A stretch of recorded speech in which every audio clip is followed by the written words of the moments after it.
विधानसभा चुनाव में भले ही अभी तक 2 साल से ज्यादा का वक्त बाकी हो, लेकिन सियासी बिसात अभी से बिछाई जाने लगी है। यूपी उपचुनाव नतीजे आने के बाद कांग्रेस ने मिशन 2027 के लिए नई रणनीति के साथ उतरने का मन बनाया है। सपा से गठबंधन के भरोसे बैठे रहने के बजाय कांग्रेस अपने दम पर खड़े होने को बेताब है। इसके लिए सूबे की सभी 403 सीटों को 3 हिस्सों में बांटकर चुनावी स्ट्रेटेजी बनाई जा रही है, जिसमें पहले 160 सीट पर खास फोकस करने का प्लान बनाया है। इसके बाद क्या बची हुई 243 सीटों पर दूसरे और तीसरे नंबर पर रखकर कांग्रेस चुनावी रणनीति पर आगे बढ़ेगी, ये बड़ा सवाल है। जानकारी के मुताबिक लोकसभा चुनाव के बाद से कांग्रेस ने 2027 के विधानसभा चुनाव की तैयारी शुरू कर दी। कांग्रेस यूपी की 160 सीटों पर पहले फोकस करने की रणनीति बना रही है, जहां सूबे के हर जिले में कम से कम 2 सीटों पर कांग्रेस 2027 का विधानसभा चुनाव लड़ेगी।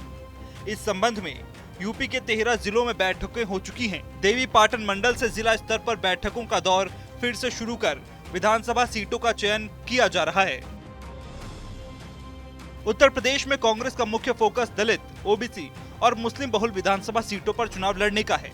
160 सीटों के चयन के बाद कांग्रेस जनहित से जुड़े मुद्दों को लेकर अलग अलग कार्यक्रम शुरू करेगी। इन सीटों पर कांग्रेस जातिगत जनगणना और आरक्षण के मुद्दे को धार देने की स्ट्रेटेजी भी बना रही है, ताकि दलित, ओबीसी और मुस्लिम वोटों का विश्वास जीता जा सके। बता दें, लोकसभा चुनाव में कांग्रेस और सपा ने मिलकर उत्तर प्रदेश में चुनाव लड़ा था। सपा कांग्रेस की सियासी केमिस्ट्री हिट रही थी और 80 लोकसभा सीटों में से दोनों ने 43 सीटें जीतने में कामयाबी हासिल की थी। सपा 36 और कांग्रेस ने 6 सीटों पर जीत हासिल की थी। यूपी की 9 सीटों पर हुए उपचुनाव में कांग्रेस को सपा ने 2 सीटों का ऑफर दिया था, जबकि कांग्रेस 5 सीटें मांग रही थी। गाजियाबाद और खैर सीट कांग्रेस ने अपने लिए मुफीद न मानते हुए उपचुनाव से दूरी बना ली थी। सपा ने 9 सीटों पर अपने उम्मीदवार उतारे।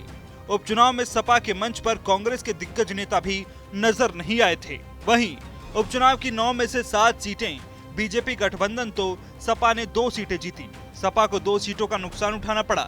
ऐसे में 2027 के विधानसभा चुनाव में सपा और कांग्रेस का गठबंधन बना रहेगा या नहीं, ये तो भविष्य बताएगा। लेकिन दोनों दल नए सिरे से सियासी रणनीति बना रहे हैं। कांग्रेस ने प्रदेश की 160 सीटों पर फोकस करने की स्ट्रेटेजी बनाई, जिसके लिए काम भी शुरू कर दिया है।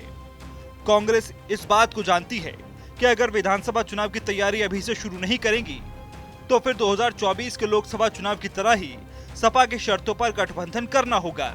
इसलिए 2 साल पहले से ही कांग्रेस ने पूरी तरह कमर कस ली है।